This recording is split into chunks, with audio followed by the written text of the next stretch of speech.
Hey there and happy Monday. So I hope you had a good summer weekend. Summers are just so short, and so I'm always trying to see if we can do fun things. We took in some football, we enjoyed pool time with the grandkids, and just enjoyed summer. It's going to be a hot one this week, and so I hope that it just keeps everybody safe. Today I've been running after the guys, and I don't mind that because it kind of gives me a chance to check on them and see how they're doing too with these hot temps as they do outdoor things on the farm and in the heat and such. So I am here to show you a new sweet collection that dropped with the July online exclusives. It is the Violet Dreams, not violent, Violet Dreams Sweet Collection. So let me turn my camera around here and show you better.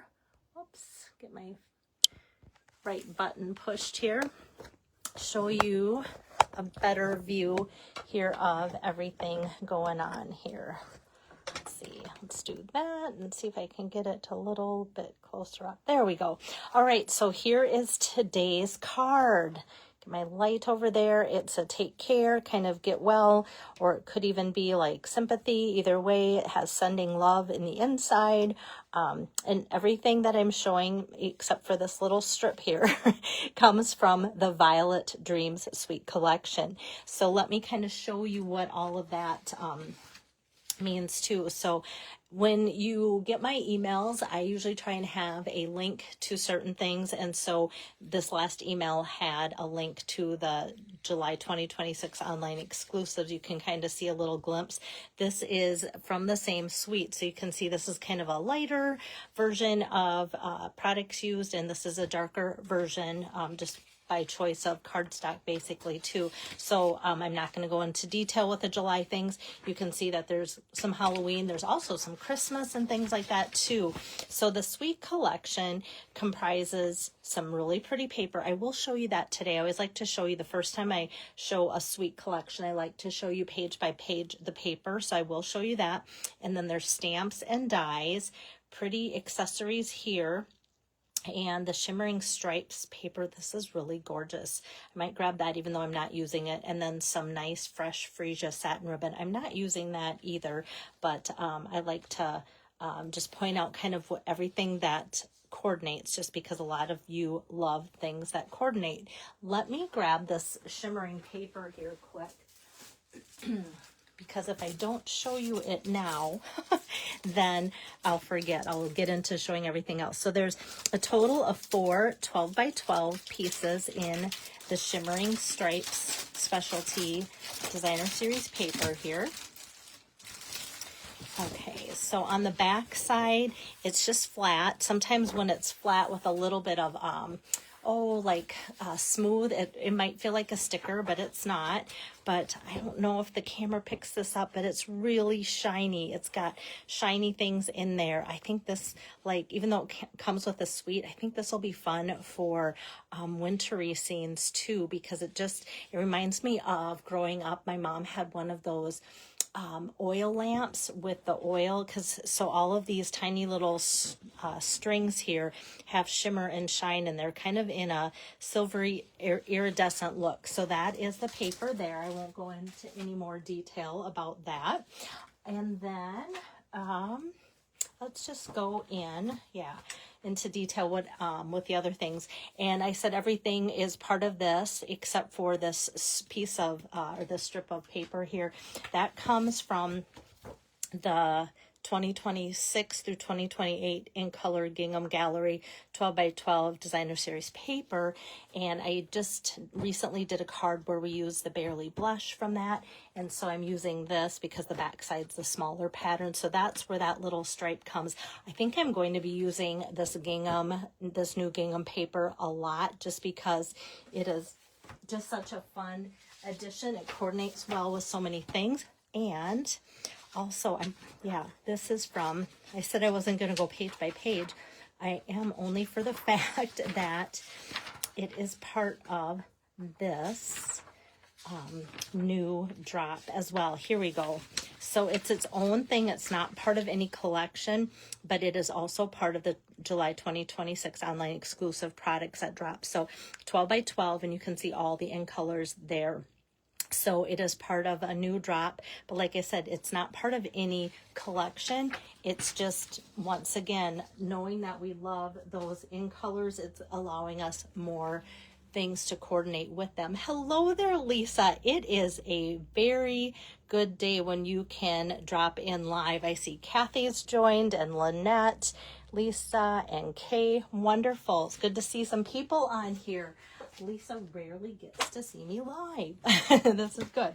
Okay, so now, as promised, I'm going to go through this designer series paper, Violet Dreams. And like I said, it's not violent dreams, violet dreams. So we've got these pretty things, which you could almost maybe fussy cut around, or like put a circle or an oval around some of these floral arrangements. The back side has kind of a bubble bath, fresh freesia look. Actually, I'm just going to flip this over and see. I know we've got Darling Duckling, Fresh Freesia, Gorgeous Grape, Hydrangea Hue, Peaceful Pine, Secret Sea. And so it must be the Fresh Freesia. Sometimes when it's light and kind of patterned like that, I have a tough time knowing if it's Fresh Freesia or Bubble Bath. So that is one of the sheet designs. And then this is the one that I'm using on today's card. It's really pretty. That background is that Secret Sea, which you guys know I love. And then the back side of this has some light Fresh Freesia design, just kind of a light pattern look. And then we've got this and that. So just kind of a light pattern and light stripes there, showing some more like of the purples and like the hydrangea hue. This reminds me of vintage wallpaper, and I'm not going to steal any surprise, but what I'm already seeing when I see this is I want to run it through an embossing folder and add some texture to this. All right, and then we've got some of that Peaceful Pine, just a really nice background pattern. And then we've got same thing. This almost reminds me of like a vintage wallpaper. I want to put that through an embossing folder as well. And then this is the Secret Sea color too. It almost looks black on here, but it coordinates with the Secret Sea. And then here we have, I'm so glad that I opened this up right away, because I've been seeing fun designs, and some of them have like this rectangle on here, and I'm like, what do we have for dies or embossing folder that does that? And I thought, what dies coordinate with this, because I've been seeing that. Well, what it is this, you get 2 pages of cutouts, and they are identical. So I don't want to really take them apart, or if I do, carefully, because I don't want anything to pop out. They're very easy to take out or punch out, which is good, but sometimes they come out whether you want them to or not. So that's the paper. So I always like to take a little bit of time to show you that paper. Hello there, Priscilla. Good to see your name on here. And this is that sheet that I sometimes remember to hold still for like 10 seconds. So if you want to take a still shot, this shows you everything that I am using in today's card. All right, so let's get to making the card. Oops, and not having it stick to my adhesive here. All right, so my card base for today's card, here it is again for those of you just joining in. It has a base here of the Highland Heather. I feel like I haven't used purple for a while, and I like purple. It's my oldest granddaughter's favorite color, purple. So I have joy using it, knowing that she loves that color. So that's the card base. And then to kind of set up our card, I have from the Violet Dreams Designer Series paper, I cut this 3 inches by 5 1/4, and then from the Gingham Gallery, that packet, I cut this 5 1/4 by 1 inch, and then I just kind of eyeball where I'm putting it on my card. Oh, I have a feeling I knew this was getting close to running out. We'll see if I can make my card. If not, I've always kind of got my next one just right here ready to load. Okay, so I'm just eyeing this to give that kind of that 1/4 inch, which is nice and appealing to the eye. And I thought I did, but it feels crooked. This way, I'm going to just lift this because I want it to look nice to whoever I'm sending this to. And I kind of sometimes also like to show how easy it is, even though I've pressed it down and everything. If you deal with it right away, it's a lot easier. Okay, so I've got that. And then I want this side to show. So I'm just going to put a little adhesive on the top and bottom here as well. Okay, so then I'm going to also put this about a 1/4 inch away from the edge, so that's eye appealing also. So you can see there's a little gap, and that also makes it less stressful if I know that I've got some leeway between the two things too. Hi there, Renee, thanks for joining. So then to kind of cover that up and also to make the card just look clean and crisp, I love adding these 1/2 inch strips. So this is a 1/2 inch by 5 1/4 inches, and I'm just going to put that over top, and then this just kind of makes your eye stop between the two patterns and makes it look finished. It's kind of like adding that belt to an outfit. And this I'm going to pull up too. I'm kind of showing, I was showing it to you at an angle or kind of trying to hold it that way, but because it is gingham, those lines don't lie, and it was crooked and it was going to bother me. All right, so now I've got that over top. So just like a little bump there, but that's going to be used up. And yes, Lisa says use those scraps, and it's true. So often I am cutting, especially for insides of paper or insides of cards, you know, the cardstock 4x5 1/4. So I've always got in all the colors those 1/2 inch strips, and this is a great way to use them. And if you have them, it's not like you're cutting a 1/2 inch strip off of a big piece of cardstock, because if you keep those scraps, you'll always have them. Yes. Okay, so now I'm going to build up the next layer, and these dies are also part of that bundle. Let me show you. So this is the stamp set. It's got happy birthday to you, take care, sending love, I appreciate you, and then some nice violet images, and then even this little, I call it like my little texture stamp, and then we've got this frame as a stamp. And then for the dies, there's the dies to cut out both of those violet images, and then some of these standalones. So these make the leaves and the flowers without doing any stamping. And then same with the frames, without doing any stamping, you can cut out the oval for the inside and then the outside frame. If you choose to stamp it first, you can always die cut it. So I want to let you know that as well. Also, as I set this down on my desk, my little squirrel segue is Begonia Bell this month is only, it's the product of the month, only $5 with the $75 order. And I feel like this would look very pretty also with the suite. So it's like, oh, you know what? $5, I would say to add it. And it's got my name. Of course you want a stamp set with my name on it, right? Okay. So when I was making my card, before I got too far into it, and putting things down, as you can see here, I've got the flowers on there. When I got to the point where I die cut them, colored them in, and was adding them to my frame, it just looked kind of like my frame was big and blah. And so I'm going to do this, and it made such a difference. So opening up my Highland Heather ink pad, let's see. Oh, Margaret's making Halloween cards. It doesn't feel like Halloween when it's like, oh, it's so hot here. Good for you, Margaret. Okay, so what I'm going to do is take this stamp from that bundle that I just showed you and ink it up in Highland Heather ink on Highland Heather cardstock. Ink it up, stamp, and then ink it up and stamp again. And it doesn't matter that I didn't get the middle, because most of that's going to get covered up with those flowers, but I just wanted it close to the top and the bottom, and just adding that stamped, that ink just makes it look fuller. And a lot of people said, oh, I thought that looked like a die. You know, sometimes our dies cut out and then they put that little texture, those little pokey dots in there. And so kind of fun that you can just do it in a few seconds with just using some ink. So that's good. All right. And then this can be layered right on top of my frame like so. And then I'm going to set that aside. And then next, I can take my Memento black ink pad here, which I still love and use. I'm going to ink up that one stamp with the flowers on here, like so. Give that a good press. Got that. And then I'm also going to bring over this little strip here And this is just another 1/2 inch strip like I just talked about, because I've always got those 1/2 inch strips.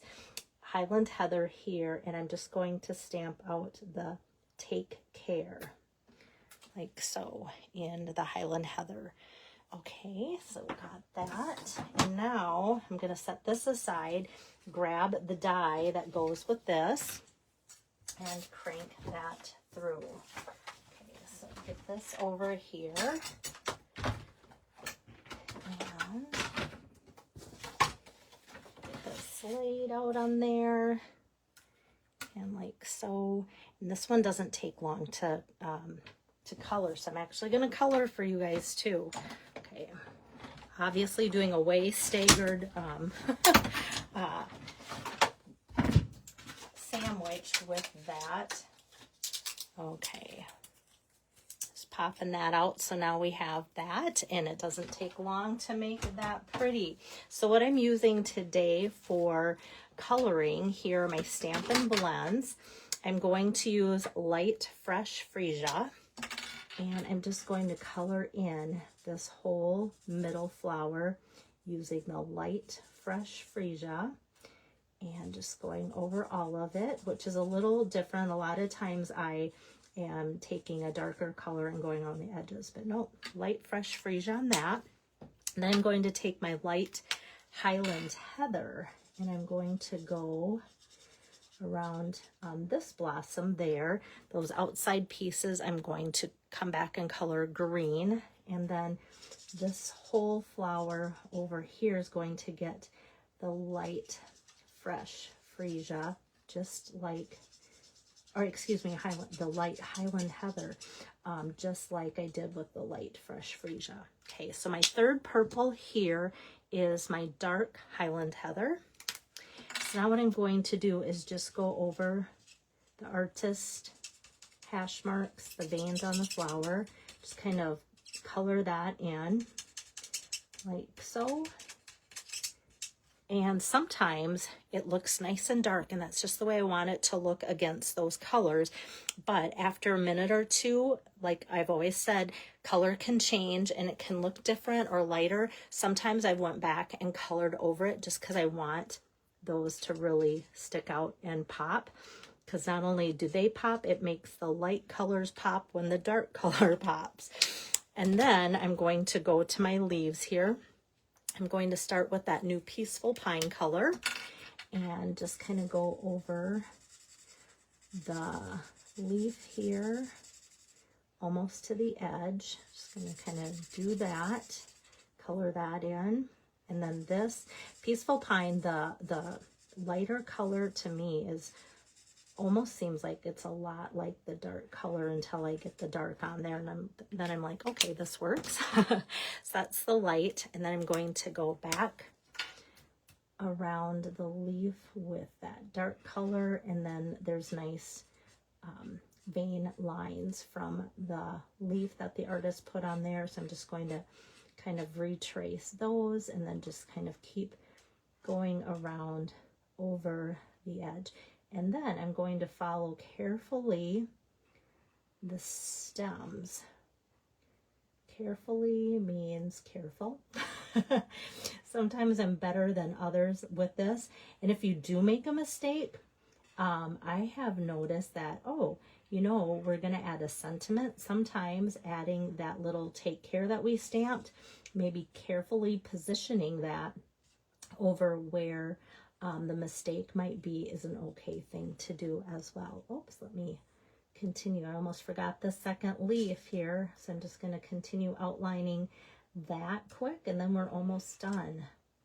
And then just a few of those veins too in the middle. Okay, so now our beautiful flower is done. So there we have it. It almost looks realistic. I love it that their artwork is that good. So now let's kind of finish putting our card together. So I'm just going to flip this over and get some dimensionals on here. So I've got one leaf, two leaves, that, and then let me just grab a mini dimensional here too for that smaller leaf. Can't remember if a big one fit on that. I haven't made this since like last week, Wednesday. So I can't remember what my sample had on it. Okay, so now this is ready to get put on here. Oops, I got that paper stuck. There we go. This was hanging out. I thought, why does my dimensional look like it's sticking out? It was just the paper. And as you can see now, having those dots in that background, I think it just adds a lot there. Hopefully you agree. And I'm going to take this and then just put like 4 dimensionals on here. I don't want to put any in the middle because that's already popped up with the flower that we just put on, and then it can get kind of thick for going through the mail, but putting it on all 4 sides like this kind of balances that out as well. So I'm just going to overlap that purple stripe a little bit like so. Oops. Also want it to be straight. And now I'm going to take that Take Care that I stamped out just a little bit ago. Give that a little snip. And then I'm going to take a dimensional here and put that on just one edge. And then add a little bit of adhesive on. So we've got adhesive on the left side, dimensional on the right side. Just going to kind of tack that over the leaf. So we've got that. And because there's a lot going on, a busy kind of designer series paper, I'm just going to add one embellishment. And I know that this one sticks out well. And this goes with that whole entire suite. They're the adhesive backed blooms. They're gorgeous. So we've got 3 colors of them. So there's the white, there's the Fresh Freesia, and then there's the Highland Heather in those colors. So I'm going to add the Highland Heather here, like so, and just kind of put it on that edge close to, because your eyes are already going to be drawn to the sentiment naturally, because people want to read that. And then just having that there like so. And I don't know too if the camera will pick up, it's got a nice sparkle. There's kind of some iridescent shimmer shine to the embellishment, and then a rhinestone in the middle. So it's kind of got the best of both worlds for attracting our eye. And then for the inside, I put 2 stamps together. There's the violet image that's kind of large, and then the Sending Love, both from that same stamp set that comes with a bundle. So my 4 by 5 1/4 piece here, what I'm looking at is just trying to make my Sending Love look like it is centered or straight, and not worrying about my flower. I know some people, when I do this, I put it at an angle on my block, as you can see, so that both images fit. And that's a nice way to make use of one block and then have your image just stamped with one stamp and your sentiment, and it's all good to go. But you just have to remember to focus on the Sending Love so that your sentiment doesn't get crooked. And it's not the worst thing if it does. For some people, they kind of like that look. And I knew I would get to this point. I told you it was almost run out. Okay, let me quick just change this out. Sorry about that. Okay, now I can finish that, and then this is just going to go on the inside of my card here. And I love that coordinating purple. There again, this is the Highland Heather card base, Highland Heather ink, like so. So hopefully you enjoy this new sweet Violet Dreams. A lot of people love our flowers. They always say Stampin' Up! Has a lot of flowers, but they... Oh, sorry about that. Siri was trying to think I was talking to her. My screen kind of went crazy. Okay, so that is what I have for my card idea for you guys today. I hope you enjoyed it, and I'll be back again hopefully tomorrow if the guys don't have me too busy running after them with some more inspiration for you guys. So take care. Bye-bye.